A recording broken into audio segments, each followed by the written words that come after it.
এই কারণে রমজান এত দামি। রমজানের আমার শায়েখ আল্লামা মুফতি মুশতাকুন নবী সাহেব বলে, রমজানের প্রতি ঘন্টা, মিনিট, সেকেন্ড, এক একটা মুহূর্ত যেন হীরামণি মুক্তার মতো, হীরামণি মুক্তার মতো। আল্লাহ তাআলা এমন ভাবে এটাকে, যেমন এই প্যান্ডেলটা আপনারা আলাদাভাবে সুন্দর করে চারদিকে কি চমৎকার করে সাজাইছেন, চারিদিকে এটাকে সুন্দর করে একটা সাজানো প্যান্ডেল। রমজানকে যেন আল্লাহ তাআলা এভাবে সাজাইছেন, আল্লাহ নিজের হাতে রমজান সাজাইছেন। আল্লাহ বলে, বান্দা শোনো আমি রমজানকে কেমনে সাজাইলাম। 1, পুরা মাস রোজা। 2, প্রতিদিন ইফতার। 3, প্রতিদিন সাহারি।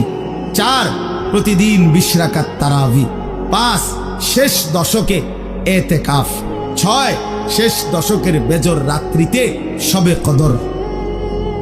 এরপরে 7, একটা নফল একটা ফরজের সমান। 8, একটা ফরজ 70টা ফরজের সমান। 9, প্রথম দশক রহমত। 10, মাঝখানের দশক মাগফিরাত। 11, শেষ দশক জাহান্নাম থেকে মুক্তি। আল্লাহ বলেন, জান্নাতের দরজা খুলে দিলাম, জাহান্নামের দরজা বন্ধ করে দিলাম, সমস্ত শয়তানগুলোকে শেকলে বন্দী করে দিলাম, চারিদিক দিয়া গোলাইয়া সব গুছাইয়া বান্দা, রাস্তা কেবল একটাই খোলা, দরজা কেবল একটাই খোলা।